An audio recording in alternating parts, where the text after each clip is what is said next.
मध्य प्रदेश में लोकसभा चुनाव के तीसरे चरण में 9 सीटों भिंड, मुरैना, ग्वालियर, गुना, सागर, राजगढ़, विदिशा, भोपाल और बैतूल में वोट पड़ेंगे। पहले और दूसरे चरण की तुलना में चुनाव का एक चरण अहम है, क्योंकि इसमें कई दिग्गजों की प्रतिष्ठा दांव पर लगी है। तीसरे चरण में जिन 9 लोकसभा सीटों पर वोट पड़ने हैं, उनमें गुना में केंद्रीय मंत्री ज्योतिरादित्य सिंधिया का मुकाबला कांग्रेस के राव यादवेंद्र सिंह यादव से है। राजगढ़ में पूर्व मुख्यमंत्री दिग्विजय सिंह के मुकाबले भाजपा से रोडमल नागर मैदान में है। मुरैना में भाजपा से शिवमंगल सिंह तोमर और कांग्रेस से नीटू सिकरवार के बीच मुकाबला है।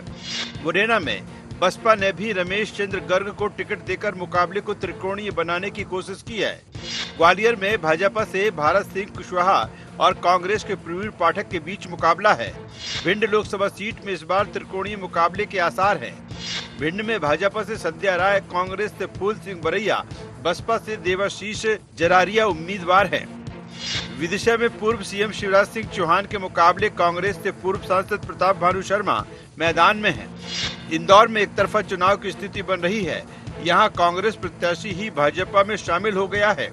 बैतूल में भाजपा से दुर्गादास उइके और कांग्रेस से रामू टेकाम मैदान में हैं। सागर में भाजपा से लता वानखेड़े, कांग्रेस से चंद्रभूषण सिंह बुंदेला उर्फ गुड्डू राजा प्रत्याशी हैं।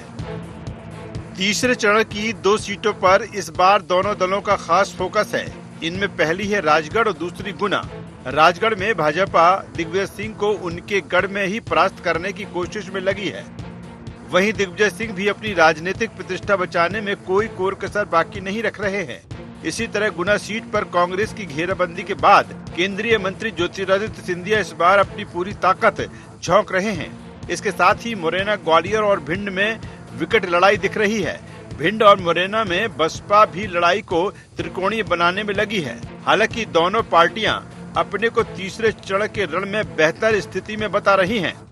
हमारे सामने कोई चुनौती इसलिए नहीं है, थोड़ा बहुत मत प्रतिशत कम हुआ, लेकिन हमने उसको गंभीरता से लिया है। ज्यादा से ज्यादा मतदान हो, ये हमारा प्रयास है और हमारा तंत्र भी इसमें लगा है। चिंता तो वहां है जहां आज कांग्रेस के प्रति घोर निराशा का वातावरण जो देश के अंदर बना है, तो घोर निराशा का वातावरण जो कांग्रेस के अन्य लोगों में है। कांग्रेस आज दुरावस्था के दौर में है। परिस्थितियां तो ऐसी बनी है कि मिस्टर बंटा ढार दिग्विजय सिंह, मिस्टर करप्शन कमलनाथ, विचित्र मानसिकता के राहुल गांधी, इन सब लोगों को देश की जनता ने तय कर लिया है। इन सबको ही रवाना करना है।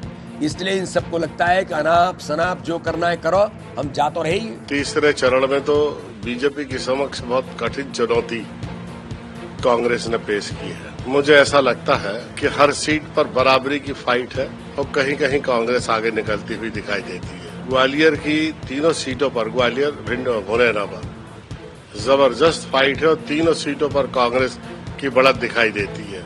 तीसरे चरण के रण में दोनों पार्टियों ने पूरी ताकत झोंकी है। भाजपा से पीएम नरेंद्र मोदी, राष्ट्रीय अध्यक्ष जेपी नड्डा, केंद्रीय गृह मंत्री अमित शाह, रक्षा मंत्री राजनाथ सिंह, यूपी के सीएम योगी आदित्यनाथ की सभाएं हुई हैं, तो सीएम डॉक्टर मोहन यादव ने एक सीट पर कई सभाएं की हैं। कांग्रेस ने भी तीसरे चरण की सीटों पर सबसे अधिक जोर लगाया है। मुरैना में राहुल गांधी और भिंड में प्रियंका गांधी की सभा हुई, तो पीसीसी चीफ जीतू पटवारी भी मैदान में डटे रहे। हालांकि अरुण यादव को छोड़ दें तो बाकी बड़े नेता मैदान में नजर नहीं आए। कमलनाथ इस चरण में भी कहीं नहीं दिखे, तो दिग्विजय सिंह अपने गढ़ राजगढ़ में ही उलझकर रह गए। इन हालातों में हो रहे चुनाव के परिणाम क्या होंगे, ये देखने लायक होगा। Bureau report, IND24।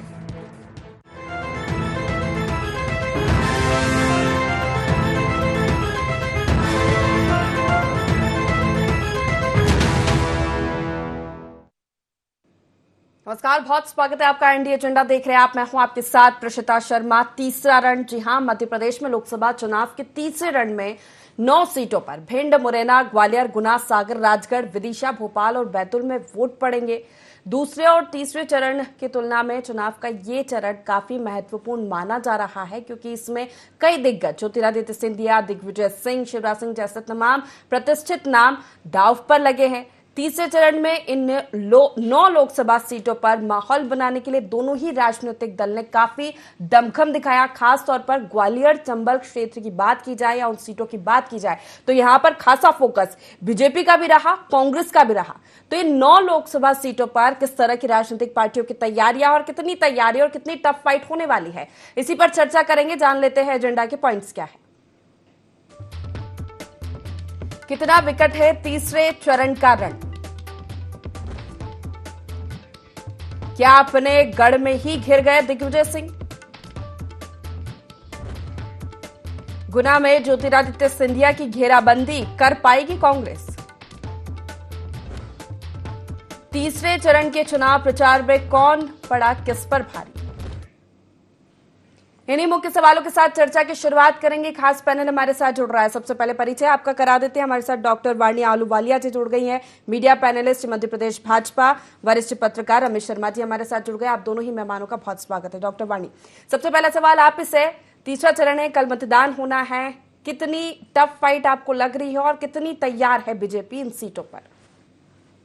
सबसे पहले IND 24 के सभी दर्शकों को मेरी नमस्कार और एक आग्रह करूंगी कि कल बड़ी से बड़ी संख्या में अपना मतदान देने जरूर जाएं, अवश्य जाएं। बहुत गर्मी है परंतु राष्ट्र धर्म सर्वोपरि है।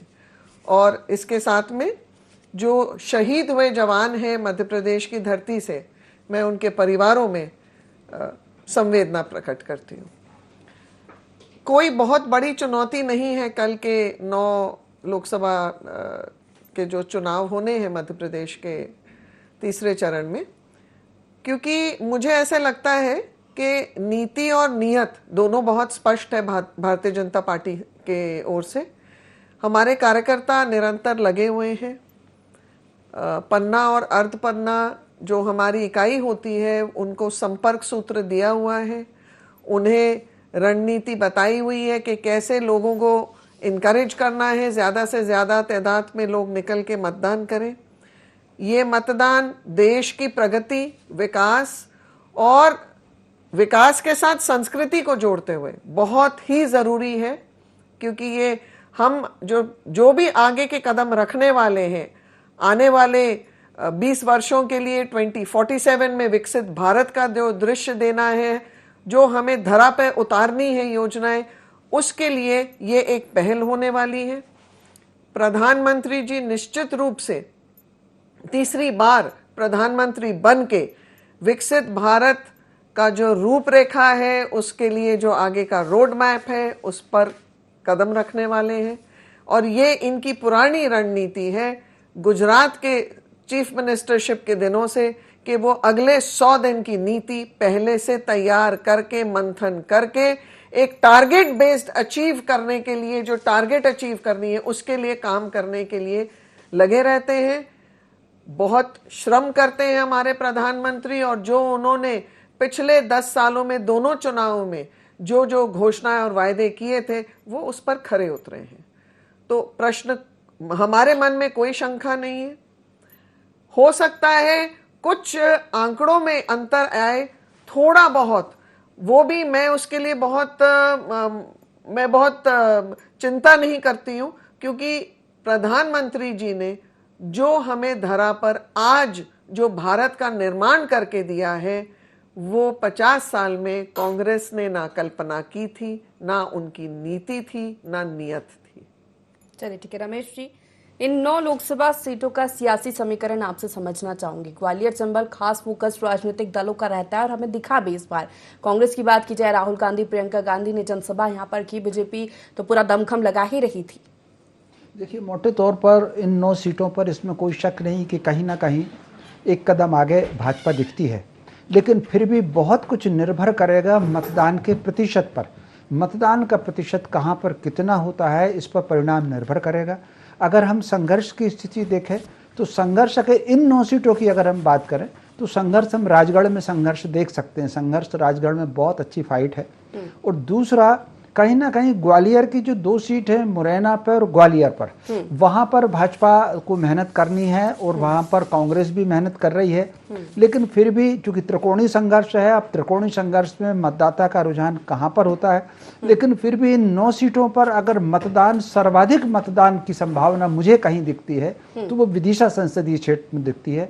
वहां मतदान का प्रतिशत अपेक्षाकृत अधिक होगा और जीत का अंतर भी इन 9 सीटों में सबसे ज्यादा विदिशा में हो सकता है, ऐसा दिखता है। लेकिन फिर भी मौसम भी है और मतदान का प्रतिशत भी है। एक और बात मैं देख रहा हूं कि वातावरण के अलावा कई वक्त जो निचले स्तर का जमीनी कार्यकर्ता है वो कैसा काम कर रहा है, इस पर भी मतदान का प्रतिशत बहुत निर्भर करता है।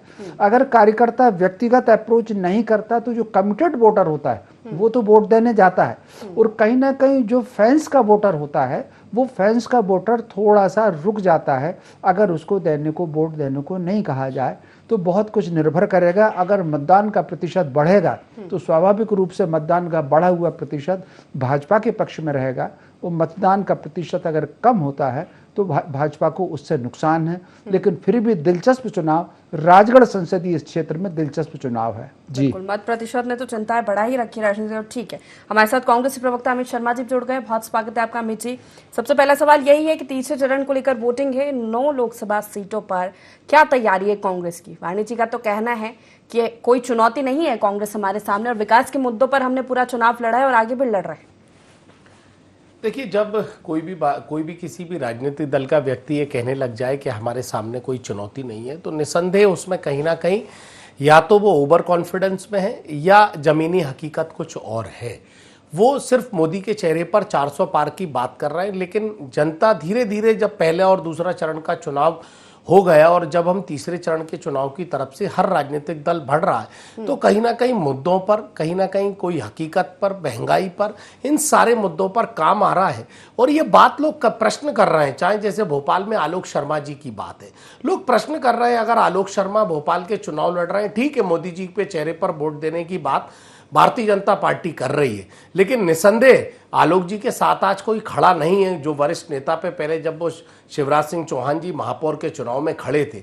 लेकिन ये वही आलोक शर्मा जी हैं जो भोपाल शहर की जनता ने इनको लाखों वोट से जिताकर भोपाल शहर का महापौर बनाया था। लेकिन वो संपत्ति कर की छूट का लोग इंतजार कर रहे हैं, वो गली का इंतजार कर रहे हैं, वो इंफ्रास्ट्रक्चर सड़क का इंतजार कर रहे हैं। वो तमाम वादे आज जो भोपाल की जनता को सुनहरे सपने दिखाए थे वो कहीं ना कहीं ना हो पाए और नगर निगम घाटे में चला गया।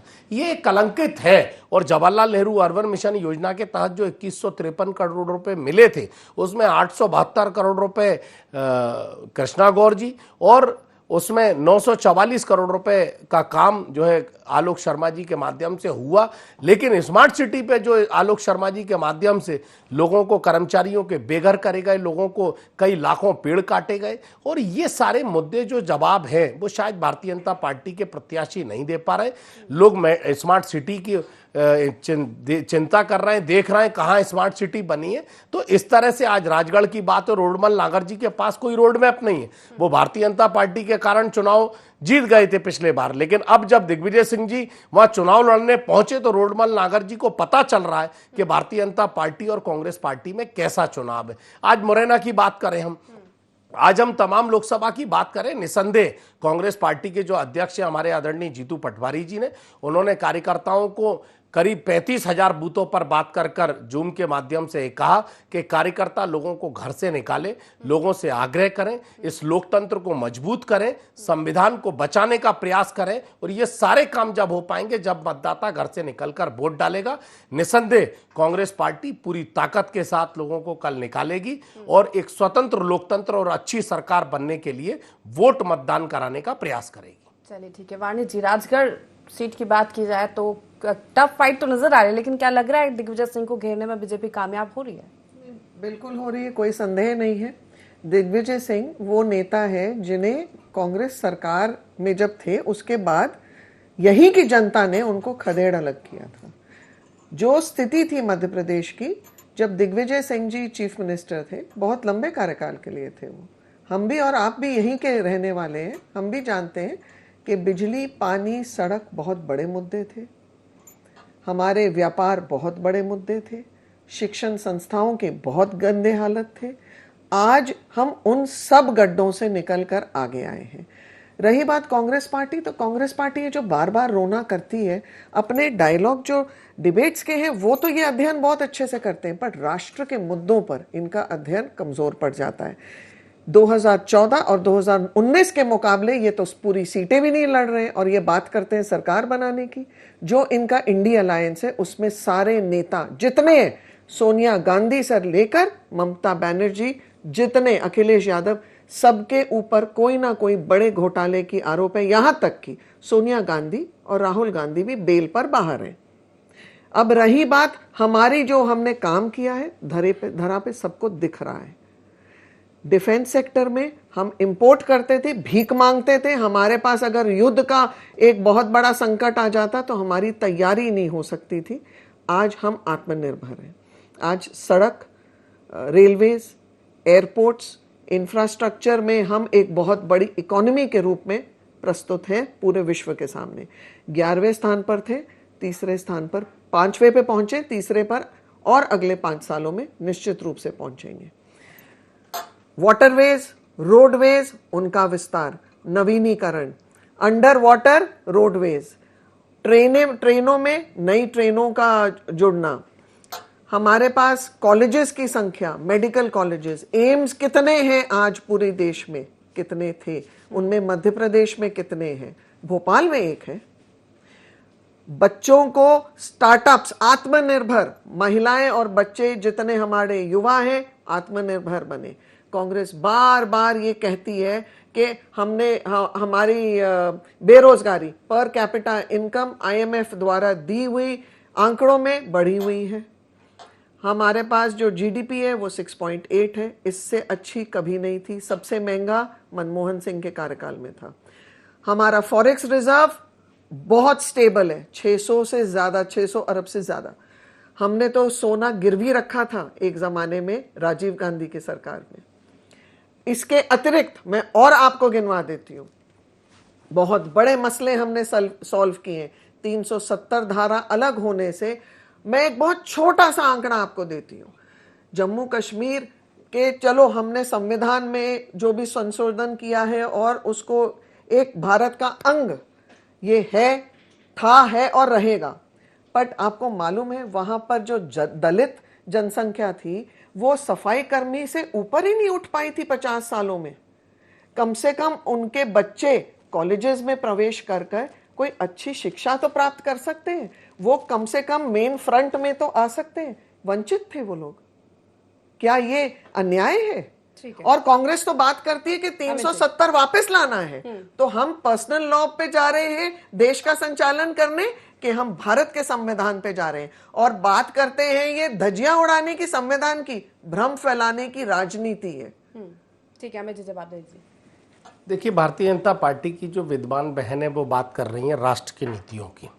तो हम राष्ट्र की नीतियों पर बात करें तो मुद्रा की क्या स्थिति है, रोजगार की क्या स्थिति है, महंगाई की क्या स्थिति है, और जिस राजगढ़ सीट से लेकर ये चर्चा प्रारंभ हुई, तो मैं विद्वान बहन को बताना चाहता हूं कि जिस रोड मैप की आप बात कर रहे थे वहाँ 18-20 हजार करोड़ रुपए मध्य प्रदेश पर कर्ज था। आज वही मध्य प्रदेश पर 20 सालों में आपने आज 2,04,000 करोड़ रुपए, 4 लाख करोड़ रुपए से ऊपर का मध्य प्रदेश पर कर्ज है। हमने बात करी, आपने रेल की इंफ्रास्ट्रक्चर की बात करी। UPA 1 और 2 की गवर्नमेंट में जब थी, UPA 2 की गवर्नमेंट में रेल फायदे के मुनाफे के उसमें था मापदंड में, और आज रेल कितने घाटे में, शायद मेरी बहन जो है बात कर लेंगी भारतीय जनता पार्टी के नेताओं से।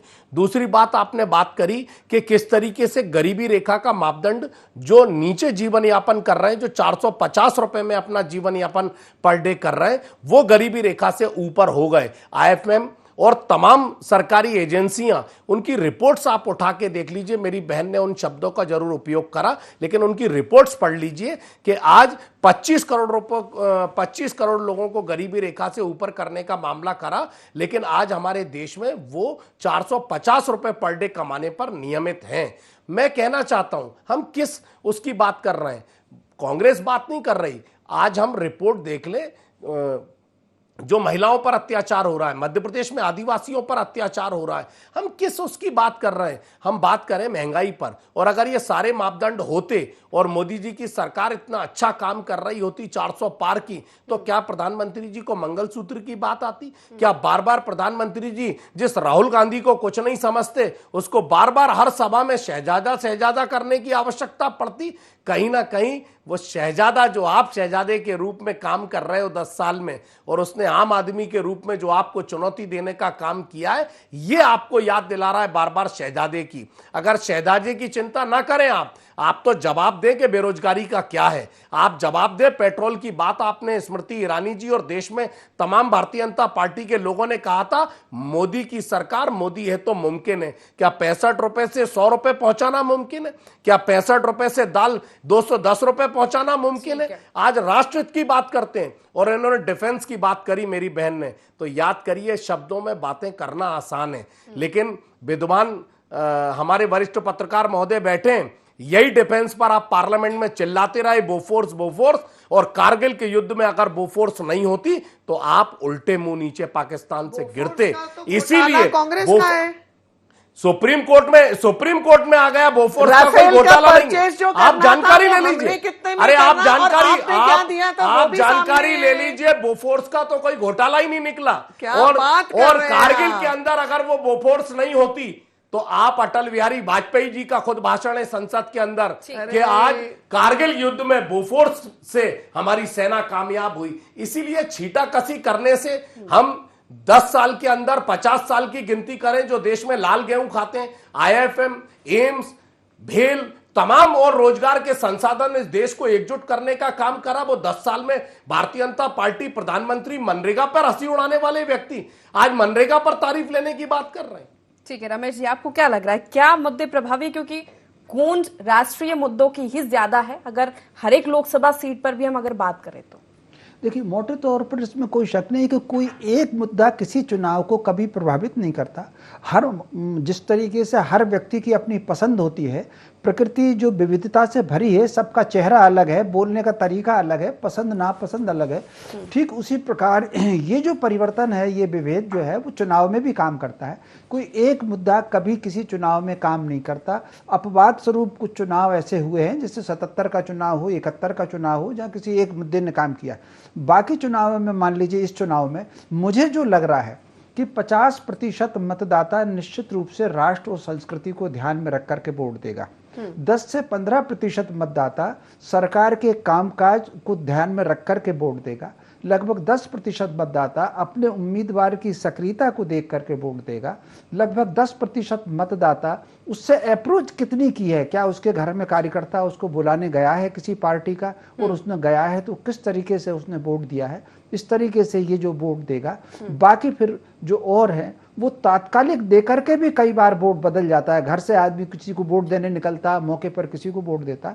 तो लेकिन राष्ट्र और संस्कृति का मुद्दा मान करके चलिए कि 50 से 55% तक है जो उस आधार पर देख करके मतदाता उसमें वोट करेगा। और ये जो पूरी की पूरी पट्टी है, संयोग से ये जो 9 सीट वाली पट्टी है, मुरैना की सीट है, भिंड की सीट है, ग्वालियर की सीट, गुना की सीट, राजगढ़ की सीट, भोपाल की सीट, विदिशा की सीट, ये वो पट्टी है। आप देख लीजिए किसी भी काल में, वो सल्तनत का काल हो कि वो अंग्रेजों का काल हो, हर काल में ये पट्टी राष्ट्र और संस्कृति के लिए समर्पित रही है। ये पूरी पट्टी, इस पट्टी को मिला करके और बुंदेलखंड को भी मिला लीजिए, ये वो पट्टी है जिसने किसी के सामने कभी सरेंडर नहीं किया। ये ठीक है, कुछ विपरीत परिस्थितियों में कुछ बीच का रास्ता निकाला, लेकिन अनुकूल परिस्थिति को देख करके फिर उसने मार्ग पकड़ा। तो इस पट्टी में ठीक है कुछ व्यक्तिगत मुद्दे हो सकते हैं, लेकिन राष्ट्र और संस्कृति इस पूरी पट्टी में प्राथमिकता पर रहेगी। जी, तमाम मुद्दे हैं वाणिज्य, लेकिन जिस तरह 2 चरणों के वोट प्रतिशत सामने आए हैं, उन वोट परसेंटों ने चिंता बढ़ाई है और चिंताजनक है भी। वोट परसेंट कम करना, और वहां पर जहां बीजेपी तो टारगेट लेकर चल रही है हर बूथ पर वोट परसेंट बढ़ाने का, और ये माना जा रहा है कि इससे नुकसान हो सकता है। मैं नहीं मानती हूं कि नुकसान होगा। देखिए, वोट प्रतिशत जो बढ़ाने का एक टारगेट लेके चल रही है भाजपा, तो वो तो हमने कार्यकर्ताओं को कहा है 370, जो 370 का एक फिगर दिया है, वो एक कमेमोरेशन के रूप में है। माननीय मुखर्जी के साहब के साथ, जो उन्होंने उनकी शहादत थी कश्मीर में, और 370 आर्टिकल चूंकि कश्मीर से हमने अलग किया है। दूसरी चीज, वोटिंग मार्जिन अगर थोड़ा कम हो सकता है कोई परिस्थिति ऐसे हो कल भी, हमने जो दो उसमें देखे हैं पहले के जो चुनाव हुए हैं, परंतु मुझे ऐसे लगता नहीं है कि भारतीय जनता पार्टी को कोई नुकसान होगा इनसे। ये पूरा बेल्ट, जैसे भाई साहब ने अभी एक्सप्लेन किया कि ये पूरा बेल्ट मोदीमय है, भगवा है, और यहाँ पर कमल खिलेगा। अमित जी, भाई साहब ने ये एक्सप्लेन नहीं करा कि वो पूरा में भगवा है, और उनके शब्दों में नहीं था, मैं यही बैठा हूं कि वहाँ कमल खिलेगा और पूरा वो भगवा है। उन्होंने ये चरितार्थ करा है कि यहाँ संस्कृति के मुद्दे वहाँ संस्कृति, राष्ट्र और देशभक्ति और कहीं ना कहीं मुद्दों पर आधारित पढ़ा लिखा ये पूरी पट्टी है। ये कैंडिडेट को भी समझता है, मुद्दे भी समझता है। राष्ट्र 50% जरूर समझेगा, और 50% नहीं, उस 50% में भी और आगे के 50% में भी महंगाई, बेरोजगारी और कहीं ना कहीं ज्वलनशीलता, जो एक सत्ता का हिटलरशाही है, वो मुद्दों पर बात करने के लिए कहेगा। वो देख रहा है कि प्रधानमंत्री मटन, मछली, मंगलसूत्र, सोना छीनना, निकालना, शहजादा, इन सब की चर्चा कर रहे हैं। इसका मतलब कहीं ना कहीं मतदाता जागरूक है, शांत है, लेकिन वो अपने निर्णय को बंद करके रखेगा।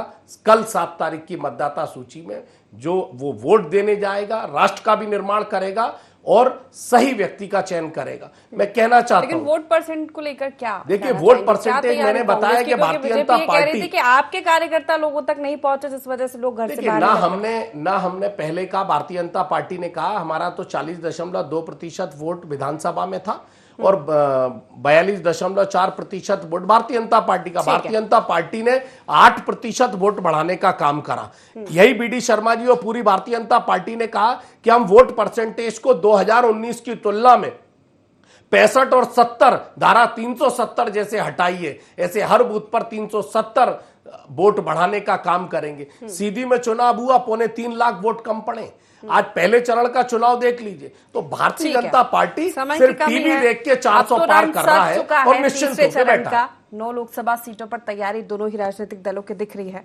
आप तीनों ही मेहमानों का बहुत शुक्रिया हमारे साथ इस चर्चा में शामिल होने के लिए। तो तीसरे चरण का रन है, 7 मई को 9 लोकसभा सीटों पर मतदान होना है। तमाम मुद्दे हावी रहे, राजनीतिक दलों ने दमखम के साथ जोर आजमाइश की चुनावी मैदान में, लेकिन समय परीक्षा का है और फिर इंतजार परिणाम का होगा। और IND24 आपसे यही अपील करता है कि सभी इस लोकतंत्र के महापर्व में हिस्सा लें और अपने मताधिकार का उपयोग जरूर करें। नमस्कार।